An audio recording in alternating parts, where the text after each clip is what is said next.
What's up, y'all? Welcome to Better on the Inside, a podcast about working for a church without losing your soul. I'm John Pyle, and I'm your host and digital pastor. So glad you're joining us today for this delightful conversation I have with my friend Tom Pounder, who I'd never met in person. Like I'd never talked to, never voice chatted with until today. He is an online pastor as well as a youth minister, and he has some amazing things to say about spiritual growth in the digital realm, about what you can do working with youth in this over digital world. And he's just a really delightful guy. We talk about dad thrillers, sports, and other fun stuff in this podcast. You are not going to want to miss it. Hey, as always, I'm honored to be a part of the Church Digital Network. It's so cool. This podcast is presented by City Church. Man, we love you guys because working for a church, it can be so difficult. The soul care piece of it is so hard because you give so much of yourself away. And so Tom and anybody that I talk to is really going to be on this journey to help you grow and to help you get better. And one of the things he identifies in that is that the digital community of digital pastors, digital leaders, digital volunteers is so loving and so accepting and so helpful. I want to invite you to join that community. Join that community.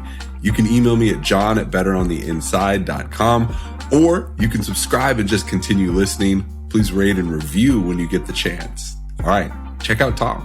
Hey, I'm here with online campus pastor and youth minister, Tom Pounder, and an awesome dude, like a lover of 90's dad thrillers and other cable TV movies that are awesome. Hey, Tom, how you doing? Good, John. How are you, man? Oh, awesome. This is actually the first time we've talked, but we've developed a kinship over Twitter of just like connecting on pop culture and football and everything else. And so I've been so excited to be able to talk to you. Yeah, it's great because, again, we've connected over Twitter and we have that mutual friend, Jeff Reed, you know. That guy. Yeah, that guy, Jeff. And again, we have a lot in common. It's been really kind of cool to see that.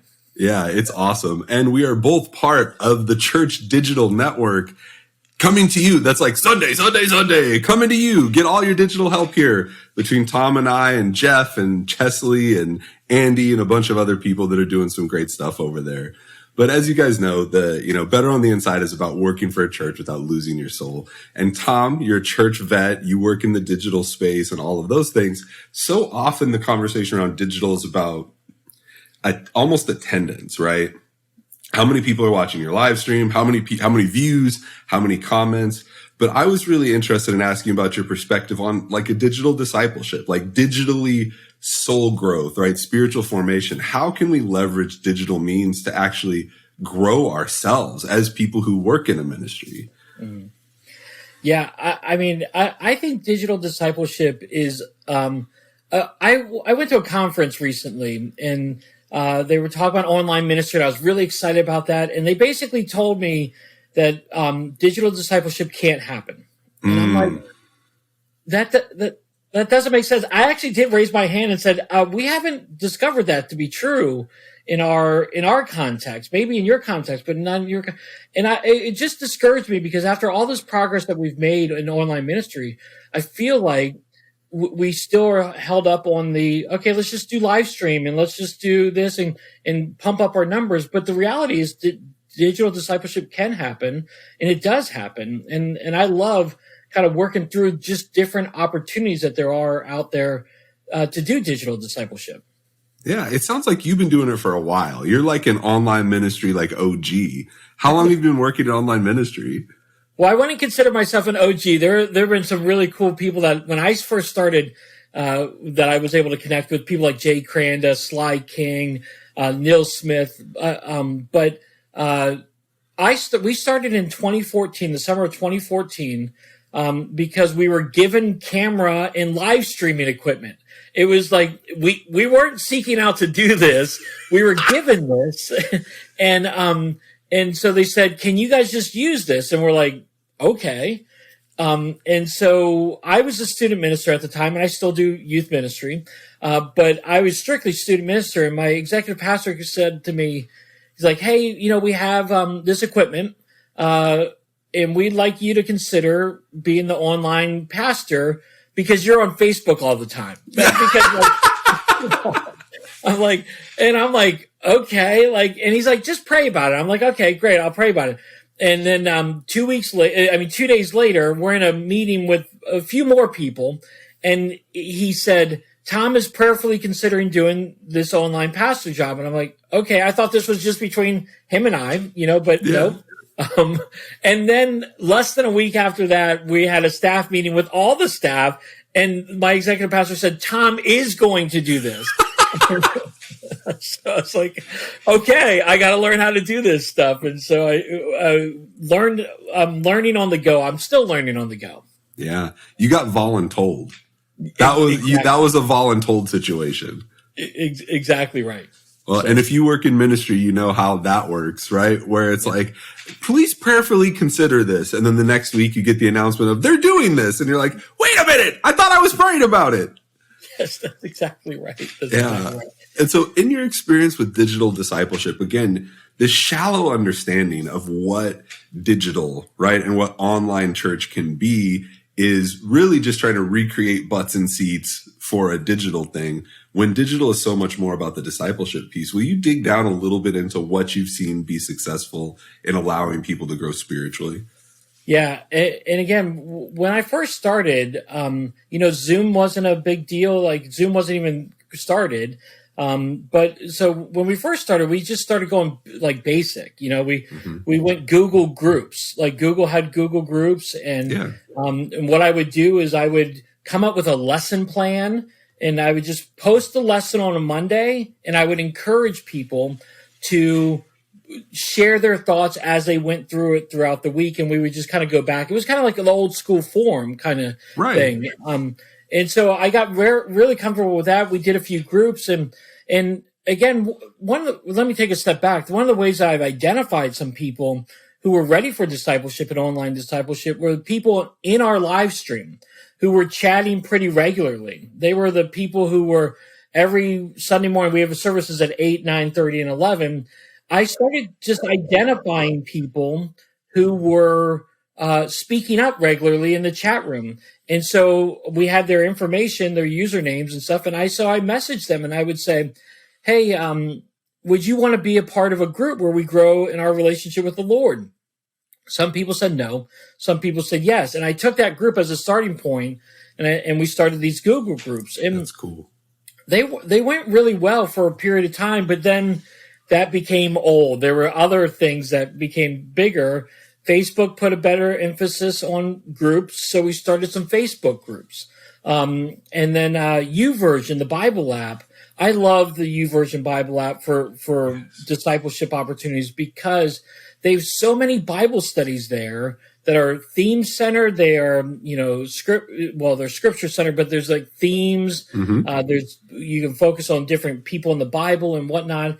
And it gives you the opportunity to have discussion after you read the Bible study together. Yeah. And so that has been great because then I'm able to take the comments that people share and I'm able to ask them follow-up questions and whatnot. So we have found that right now we do Zoom groups. Right now we do Facebook groups. We do YouVersion Bible apps groups, and I do text message groups or text groups like through WhatsApp or Signal or GroupMe. Like we have lots of different groups that we can do that are focused on those text messages. That's awesome. And I mean, first of all, I love that you're using like every platform that you could use. Because it's where people are, right? And you're just doing what you can do. And the thing that you talked about that was so huge is, one, the YouVersion is amazing. We just used that as an application step after I got to preach this past Sunday, and I invited people to join a YouVersion plan with me. Right. Cool. And so, but it's like you could have so many people going through a Bible study with you for a long period of time, and they don't have to show up to a room somewhere in your church. They don't have to go to somebody's house where they're like, because, okay, if we're being really honest, unless you're a church person, going to somebody else's house to talk about the Bible is weird. Right. And I think, we think of it as a church context of like, duh, you're in a small group. But to an unchurched person showing up and going, okay, you've come here a few times. Now you're going to go to Randy's house and you're going to hang out. And it's like, what? that's not comfortable for a lot of people. So I love YouVersion. I love it because, like you said, you can do a Bible study with over 100 people at one time, right? And you can just get them connected. And then you're using all these other ways to relate to people.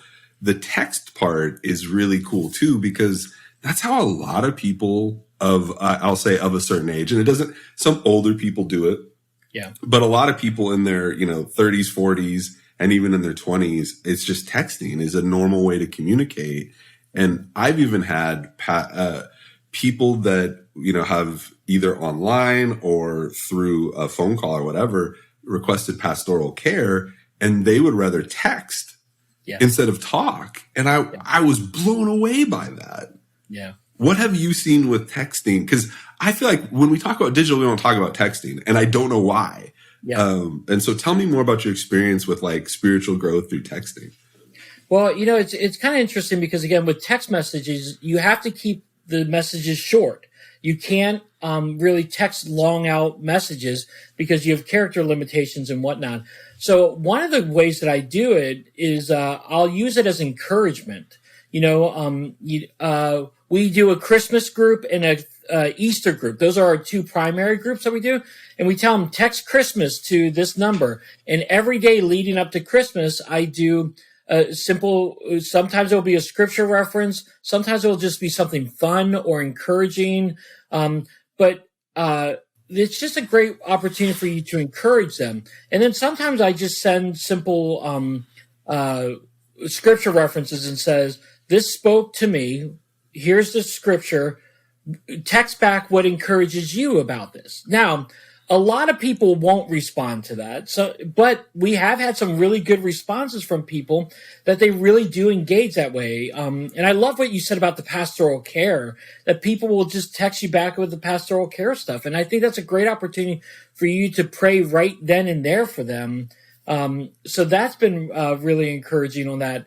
We also like to use the text messages to share resources with them. So like for one of the initiatives we have with our church this year is that we want people to read the Bible, and we also want them to share their faith. And so we told them, hey, if you want to share your faith this year, or you have shared, one is we want to know how your experiences were, so text us and let us know.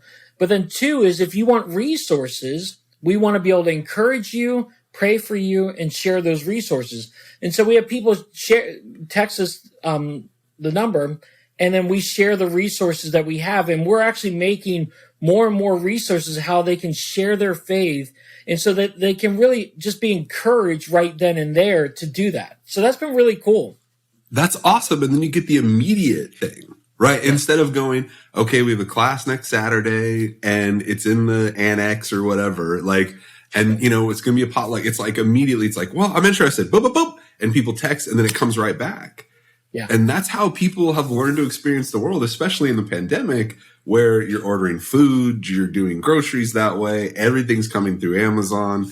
You're literally connecting in those digital means. And so that is a wonderful way to do it. And I think sometimes when people think digital, they overlook just the most basic tools.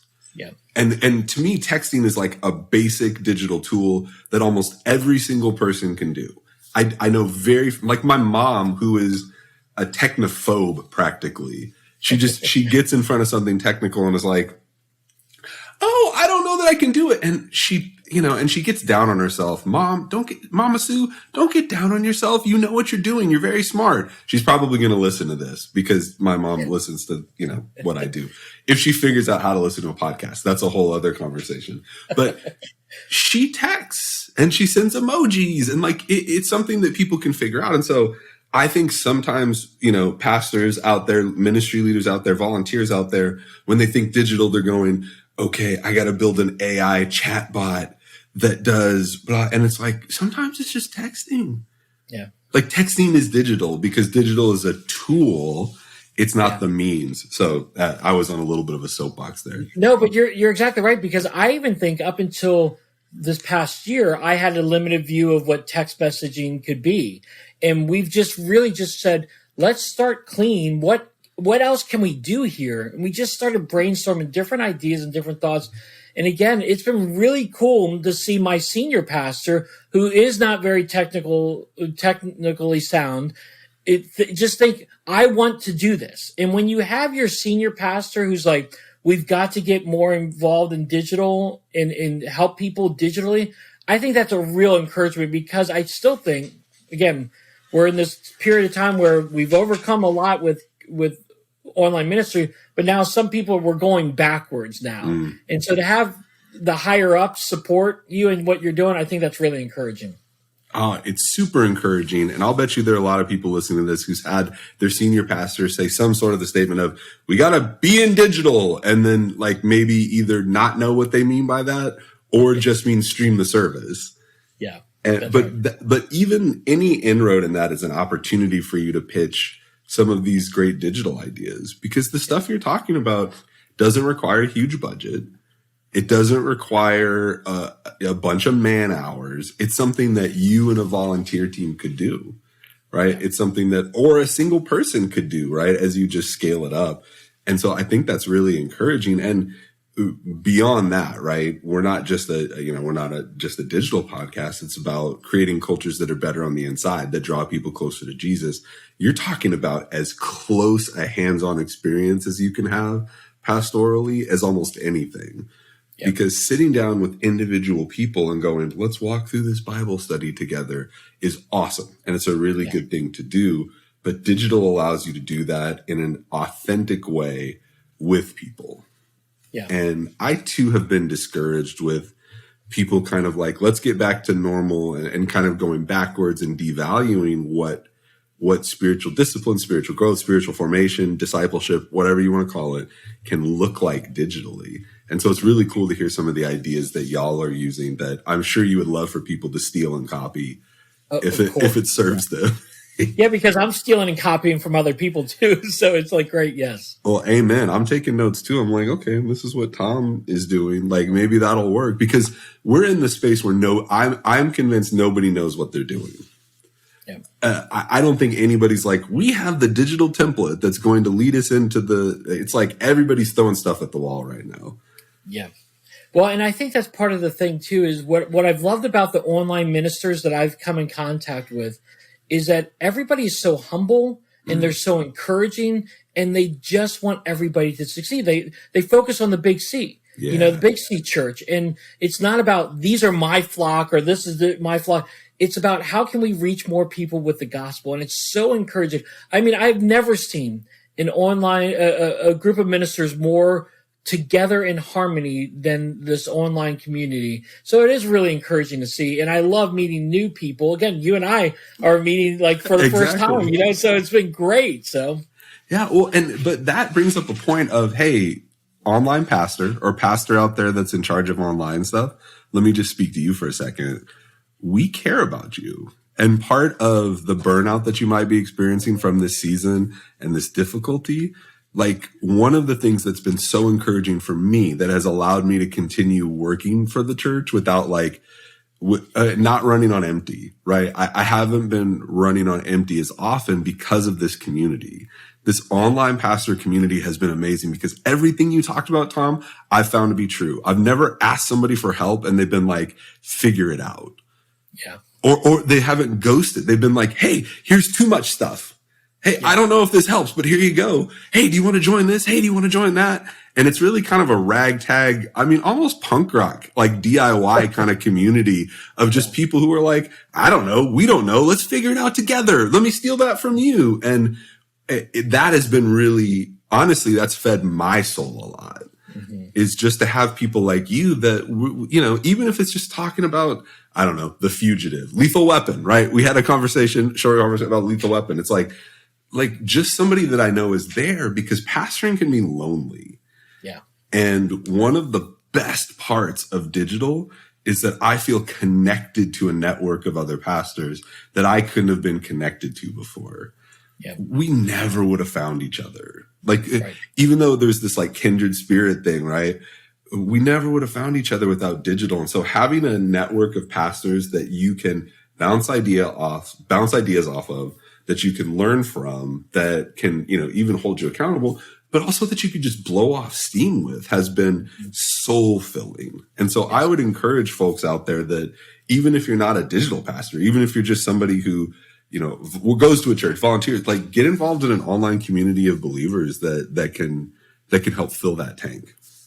Yeah, I completely agree. Again, that's why I love Twitter so much. I'm a big Twitter guy. You seem to be a big Twitter guy. Oh, yeah. And a lot of the connections I've made is through Twitter, and I've just been able to do it. And like the insecurity about myself would be afraid to ask somebody a question. Like, again, I just cold emailed Jay Cranda before. I mean, but I had to get through that, and he was so nice to me. And we actually talked on the phone. He had no idea who I was. I mean, and it was just, those are the type of people that I wanted. And again, just you and I talking for the very first time. It's like we've been friends for a long time. It's so refreshing. I've not had that experience before, and it's been really, really encouraging. Yeah, well, the digital community is a soul feeder. So hop on in, y'all. I do want to ask you about the metaverse. That's something that I wanted to talk to you about. You wrote a great article about it. I think a lot of people, I don't necessarily get it, right? And so I'm not coming from like, I understand the metaverse, right? And I think a lot of people are kind of at the scoffing stage of just like, that's ridiculous. Like church in the metaverse, what's that? Like, tell us a little bit about like what caused you to write that article and what you're feeling about it. Okay, so you and I've talked before we hit record, and I'm a tech guy, but I'm not very technical. Yeah. So I do follow companies like Apple. I follow companies like Amazon, Meta, which was Facebook, Google. I follow these guys. I just like to read what they're doing because I actually feel like there's a time period in my life where I just wanted to look at businesses and see what they were doing and then compare it to what I was doing as a minister. Yeah. And so I just would follow these big tech companies and Microsoft and like just seeing their ups and downs and learning from them. I've just been reading a lot that it's just not Facebook that's going into the metaverse. Amazon, Google, Apple, Microsoft, all these big companies are putting billions of dollars into this platform, whatever it is. It's not even really defined yet. Yeah. And yet they're putting all this money into it. And when a group of people are doing something as big as these guys are, I think it's worth watching. I'm not saying we go into it because I think like there are some people that are doing it great. DJ Soto, Jade Earnhardt, a bunch of other people who are doing it really, really good. But I'm at that stage where I love online ministry, but I don't understand virtual reality. I've put my daughter got what are those Oculuses like last year, and I played a game and I'm like out of it, man. I mean, it's just like crazy. And she's not, I mean, she's 15 years old and she's still not like fully engaged, but there are people in there, like not just 10 people, there are thousands and even millions of people in there that are doing it every day. And I just think it's something that we need to be watching. We need to be exploring and just seeing, does this fit for our ministry? And then who's our target audience? Because I don't think I'm their target audience. It's a different audience that's going into the metaverse. So we have to find out who they are and then create these digital missionaries that are going to go into that verse, the metaverse, and see what it's all about. So it's just fascinating to me. I'm not the guy that's going to go into the metaverse. But I think we need to be, as a church, looking at what's happening and start exploring it. Yeah. Oh, dude, what a fantastic point of not being that person. I've certainly felt like that. And I think some people feel like they have to be the person all the time. But I learned, my thing that clicked on the metaverse was this past week. I was watching my kids play Fortnite. And in Fortnite, they have all sorts of things, but they had a concert experience with Tones and I. That was the artist. That has a song Dance Monkey. You might have heard it if you have kids. And there was this concert that was, I realized it was a metaverse experience because you have your little avatar on there. And in this case, it's not quite virtual reality, right? But you have your little avatar through the Xbox or the phone or whatever. And they're watching this concert, but they're interacting with it in a different way. And it clicked of like, oh, there are people here. Yeah. Oh, this is a thing. Instead of just going, oh, I'm going to watch a concert on YouTube, or even going back to, back in the day, our day, I'm going to go to a concert. Yeah. Right. Like this was like, oh, it's a concert experience where I can play Fortnite at the same time and interact with people from across the world. And it's something so different that your point, it's very wise to go, well, if the people that are spending billions of dollars on it are spending billions of dollars on it, it's probably something just at least to be aware of and to see what it could be. Yeah. Because at some point, all of the stuff we're talking about was a fad. Yes. Right? It's like the internet's going to go away. It's a fad, right? Or who's going to do video chat? Like video chat felt futuristic, and all of those things became just the norm that we all do. Yeah. And so I love that. Well, think about it. Think about TikTok, for instance.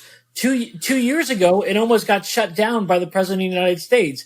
And then it's escalated and escalated. And it's not just for teenagers or Gen Z.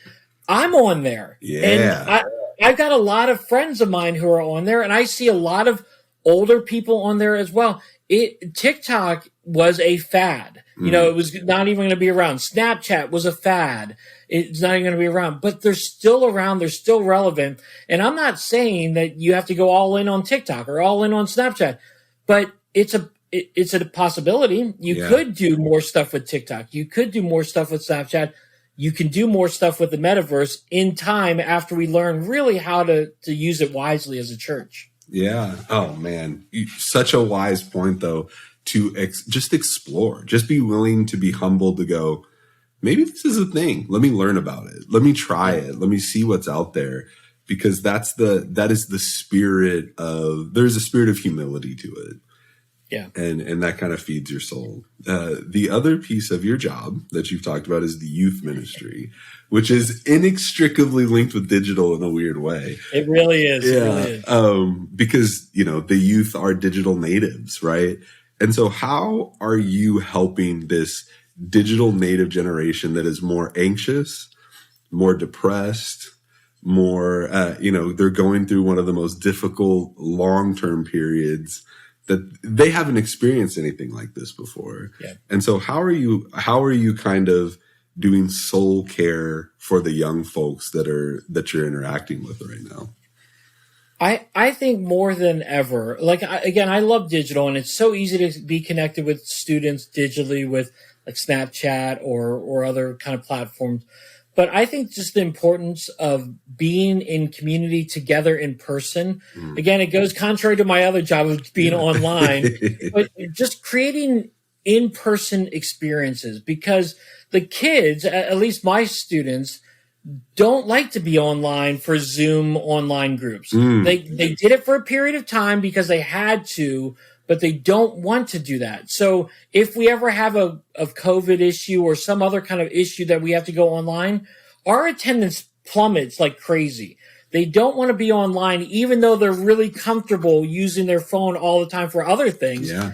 They want to grow in person. And I feel like if we create these in-person experiences, whether it's us just going to the movie theater together or going to the coffee shop or doing home groups together, we have found those to be really effective.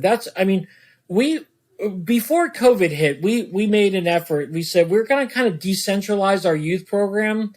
And we didn't obviously know that COVID was going to come. We started doing these home groups, and they were smaller groups, 15 to 20 people in a group.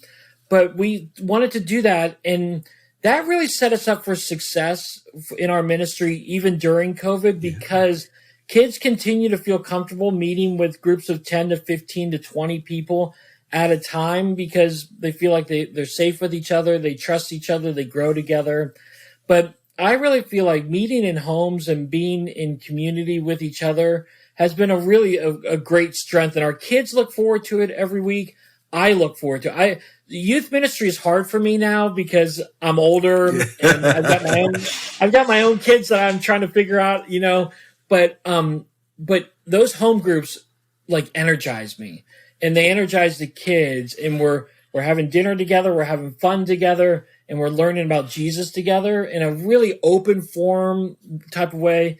it's been really fun for us this season. That's incredible. First of all, thank God that you did that before COVID, right? Yeah. Like that you started aligning that. And so I do want to dig in because that sounds incredible. Like, give me some of the inside baseball-y, like, how did you do home groups? How do you set it up? What's the deal with that?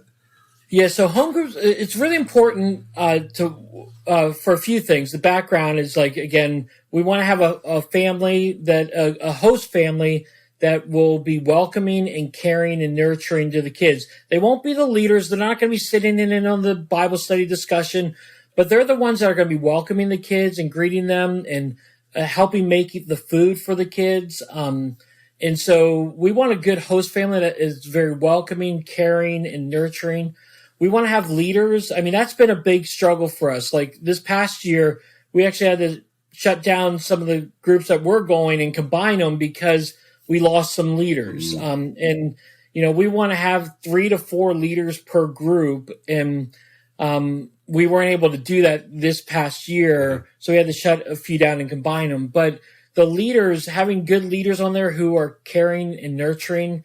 And I love this part of it because if we were to have a big youth group, like say 100 kids at a group, 50 kids at a group, whatever you want to call it, and you have all your leaders, you're not thinking strategically about who am I going to connect with here? Who am I going to connect with there? What I like to do with the leaders after every home group is we talk after the kids leave and we say, okay, what stood out?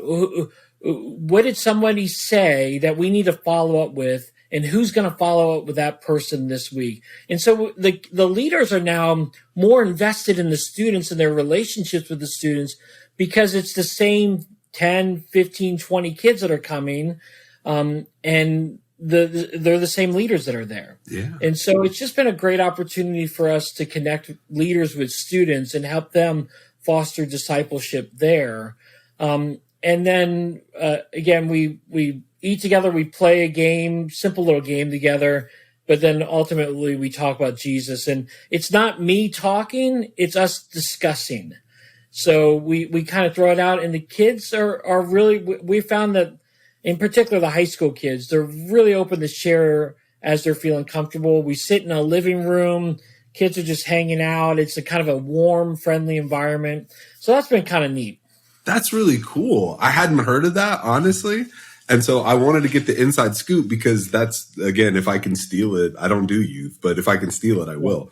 But you identified something really cool because before I talked about the point of, I think for grownups, going to somebody's house for a small group can feel intimidating. You're going to another grown-up's house, but as a young person, whether you're in middle school or in high school, going to a friend's house isn't weird. There's a context for that. Yeah. But you are 100% right because we had a new family come last week to church, and I invited them to home groups, and they're like, "Ooh, I don't know about that." So you have to overcome. But again, the hope is that we have leaders who are connecting with students who are then connecting with their friends, and so that when they invite them over for home group at the house, that it's not this weird thing because they know the leader, they know me. And again, here's the other thing too, is like, I host one of the home groups. I've been living in this house for about 15 years now. So a lot of people in the community know who I am. And so they're comfortable with me because me, Tom Pounder, they know I'm a minister. I have a good reputation. I've volunteered at the schools before. So people see my face, and that's probably a whole different podcast that we could talk about, just how ministering to your community. But it's just been kind of a neat experience. Oh, man, we might have to talk about that. We'll have to get on that. Because part of what you're expressing and all of that is that this is more organic. This is less like intentional in the sense of like corporate is not the right word, but structure-y of like, hey, this is what we do, and it's inorganic, and it's a process, and it's like a factory. It's like, fill in the box, go there. What you're talking about is way more organic of like, come to somebody's house and have some bagel bites. Like, that's not that's not rocket science, and it's kind of cool. Because the point that you hit on to begin with is, it feels like a little bit of an opposite to your other job, but it's against the grain because teenagers now, they live so much of their life online, and they can get it in literally every part of their life. And even during the pandemic, they were on Zoom for school. They weren't even getting school in person, so that in-person things matter more. Yes. And I was just listening to our colleague Chesley talk about it, of like, content isn't king. Like, they can get content. They could spend the whole day scrolling TikTok and find incredible content, probably better Bible studies than I can ever write, probably funnier jokes than you could find on TV, better like, they could find incredible content just on one platform. But what they can't find online isn't content. It's that community. And digital community is real. So I'm not like poo-pooing digital community, but our teenagers are craving in-person community because they don't, it's so hard to find right now. And the church is one of the unique places that you could do it. Yeah. Well, I know I started going to church because of community. Like, I wasn't a believer in Jesus yet, but I got invited to youth group, and I went because there was pizza and girls from other high schools. Yeah. And I mean, that's the wrong reason, but like, there's real community that a church can offer that other places can't. Yeah. And if you can just make that one connection, that can be a huge impact in your life, that kids can, again, feel like they come to a house that's caring and nurturing, and that feeds your soul, and that really nurtures you. Yeah. Well, my wife is a high school teacher, so I know a little bit about it and cheat a little bit on it, but even kids that grow up in really good homes with great parents who have a great marriage need other adults. Yes. Kids they need relationships with other adults that are healthy. They can speak into them, because eventually, and you said you have a 15-year-old, at some point your kids tune you out a little bit. And no matter what you say, you'll be like, you should do this. You should do this. You should do this. And they're just like, whatever, Dad. And then another adult goes, hey, you should try this. And they're like, oh, that's a great idea. And you're like, I've been saying that for years. Nope, you're exactly right. And I think I'm like a cool dad. Like, I'm a good dad, and you look like a good dad too. And it's like, okay, so we should have real good connections with our kids. Nope. I say something over and over again, encourage my kids over and over again.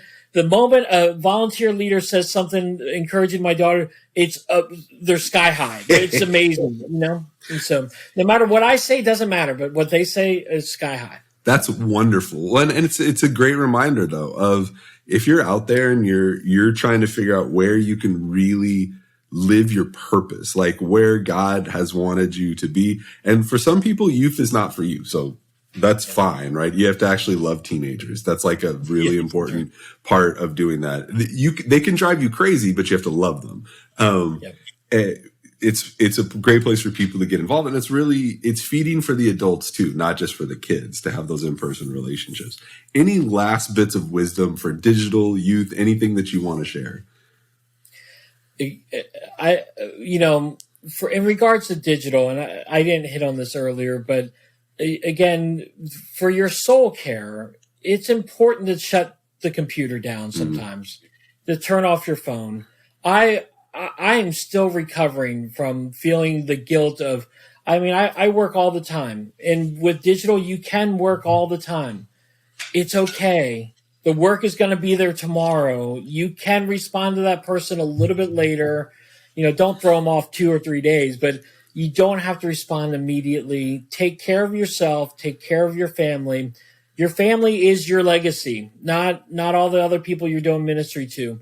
And so that's what I would just encourage. And I'm speaking to myself here too.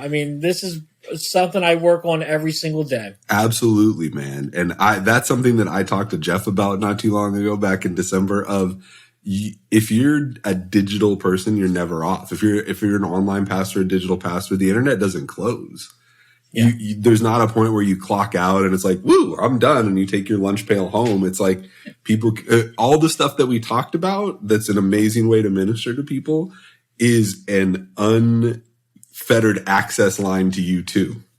Mm-hmm. And so they can text, they can call, they can Slack, they can Zoom. Like, there's all these things that can keep you going 24 hours. And the expectation seems to be growing. I just have been following up on this like ghosting conversation that I've been seeing on TikTok and Twitter, of people with going, well, if somebody hasn't responded to your text within 2 days, cut them out of your life because they're not a priority. Or like dating stories of, this guy ghosted me. And it's like, well, maybe you just had a date and he just didn't want to respond. Like, anyway, that's a whole other conversation probably. But this expectation of immediate response is something that can be like a prison for folks that work digitally and online. And so I'd love your words of encouragement of like, step away from the computer. And in every instance, every person understands that I can't, if I've said it, I can't talk right now. Or I haven't even said it. I just wait until the next day to respond. People aren't like, how dare you? Right? It's like, okay, they get it. You're a person with, and part of what I talked about with Jeff when we had the conversation was just telling people, hey man, it's my family time. So can we talk about this tomorrow? I mean, unless it is an absolute emergency, and you don't get a lot of those. Emergencies aren't like every week. It's like, a few in a lifetime, unless it's like an emergency where you think somebody's going to harm themselves or harm someone else, you can step away and people will get it. It's okay. So I love those words of encouragement. All right. Hey, thank you. Before we go, we're going to do something new where we get to have a little fun. We're trying out this new segment. And so Garrett, our producer Garrett, this is where like a good wacky, fun theme song would go. And so, like maybe I'll sing just a little bar of it right here and, we can figure it out, but it's like, it's happy action fun time, right? Like, so something like that. Like that's where I'm going. But part of what I see that feeds the soul is joy. And a lot of times in church, we can like take the joy out. It's like always uber serious. And so I want to like really humanize and personalize with people and kind of talk about what they're watching, what they're reading, what they're loving, what they're listening to, that kind of thing. So what are you watching right now that is bringing you joy? Okay. Well, I will say it's not what I'm watching right now, but I will say what brings me joy when I'm watching is Ted Lasso. I love to watch Ted Lasso. I can't wait for the next season to come out. But I do like certain TV shows or shows. I just got done watching Ozark, the first part of Ozark. That's dark. It's real dark. Yeah, it's dark. I like murder mysteries. Like I'm a true crime junkie kind of thing. And so, but Ozark is like kind of a weird thing. So I know I'm going out there a little bit on no judgment, Tom. This is a no judgment zone. This is an all joy zone. And so I can't watch Ozark with my wife. Like we tried watching Breaking Bad, and after one episode, she was like, well, and spoiler alert for Breaking Bad, when they melt the guy in the tub, like she was like, I'm out. I can't watch this. And I'm like, I get it. And Ozark was kind of similar. We've watched most of the first season, and there came a point where we were like, maybe not right now. It's a little heavy, but no judgment. No, I will say this. I have to take breaks. Like I can't like binge it like some people can. I have to take breaks because it is really heavy and it fills me with anxiety. But I like Jason Bateman. Yeah. And so he's like one of these guys. He's kind of an odd thing. Okay. I'll go a little bit more lighter. Yeah. This is something I think we can connect with. The book of Boba Fett. Yes. Looking forward to that, So I love Star Wars, growing up with Star Wars. And so this Boba Fett, as it's playing out, I'm really interested. Yeah, man, I love the book of Boba Fett, and I hear people hating on it all the time, including one Jeff Reed. Jeff, get out of here with that, bro. Yeah, we got to talk about this and debate it sometime, but I've loved it. And to watch it with my kids, I have a 6-year-old and a 10-year-old, to watch it with my kids and have them see more of the wonder that I had with the original Star Wars trilogy, right? Of like, you see the starships and there's all these cool things and they get to experience it and it's right there. And they're telling an amazing story and not to over churchify it, but like the amazing stories of redemption and learning and understanding and identity. Who am I? What am I here to do? And there's so many good things. That is a lot of joy, Tom, and I love it. And I want to make sure no judgment for the Ozark thing. Last Friday, I was, last Sunday I preached, so I'm prepping all week. Last Friday, I blew off all my responsibilities and I went to go see the new Scream movie. Oh, And nice. yeah, and so like, look, I get it. It's dark. It's about people killing each other. Like, and you know, I'm sure there are Christians that are like, "How could you watch this filth?" Okay, whatever. I get it. That's not where I live, and that's not where we live on this podcast. We don't live in a world of judgment on this podcast. We watch good pop culture, right? Like, well, because Ozark is really good, and it's a really good show about humanity and about crime and about all those things. And it doesn't necessarily have to have a huge redeeming purpose. Although I think Ozark does, honestly, with the conversation. And same thing with something like Scream. There's not like I'm not going to preach a sermon on the theology of Scream. Right. Well, I say that maybe I should, because that's it's a really interesting perspective. But I will say you're better than I am, because even though I love true crime documentaries and unsolved mysteries of sorts, seeing a movie like Scream, I've never seen any of the Screams. I've just been terrified. Oh, so I mean, I can't watch horror or like thriller movies like that. Yeah, I get it. Horror movies aren't for everybody, right? I have a text thread of guys my brown boys, that's what they're called, where we text about this stuff all the time. And some of them are like, I'm not going to go see a horror movie. Others of us are like, yes, let's get in it, right? We all have different backgrounds, but where we connect are what I like to call the 90s dad thrillers. Yes. Right? Like there's so many places, but like The Fugitive, Patriot Games, like all these incredible movies of what is a great, so I'm assuming we have young listeners. So we're just going to go full, like, what's a movie from the 90s that every young listener should watch? Or some people, okay, let me do this too. Some people were like pastors' kids and church kids. So all 90s pop culture bypassed them because they weren't allowed to watch it. And so what would you recommend as a good 90s movie to somebody that may not have seen it? Dang, that's a great question. Again, I'm all about the lethal weapons. I think the friendship between the guys is fantastic. Now that started in the late 80s and went into the 90s. Yeah, I think it's 1987 to be exact for Lethal Weapon. Yeah, and Mel Gibson had that crazy hair. Just the full, poofy mullet. Yeah, Danny Glover's hair stayed the same the entire time. Mel Gibson's hair got crazy. It is funny because you mentioned The Fugitive. I just saw that on television the other day, and it kind of what we were talking about it. And I'm like, this was just such a great movie. The Fugitive. I mean, it was a throwback from a TV show in the 60s, I believe. Yeah. But I will say a movie in the 90s that I loved and I will watch over and over again is Mission Impossible, the original Mission Impossible movie. Not Mission Impossible 2 or anything like that. Mission Impossible was smart. There was action in it, and it was just a really good. If I ever see that on television, I sit and watch it. Yeah, it is definitely one of those like flipping channel movies where you go, oh, okay, I'm gonna see the rest of this. Yeah, because it's such a good movie, and I remember seeing it in the theater and being like, wow, this is cool. So it was really cool. See Mission Impossible if you haven't. Thank you for sharing what brings you joy, Tom. And hopefully it can bring us all joy and we can unite around our Ozark fandom or our Ted Lasso fandom. I mean, come on, Teddy Lasso, man. Love that show. You've got Boba Fett recommendations. Don't come at me with the Boba Fett negativity, but this is a joy zone. This isn't a judgment zone. And joy is such a part of being better on the inside and really filling your soul. Tom, thank you so much for hanging out with me today. This was so much fun. I can't believe that this is like work.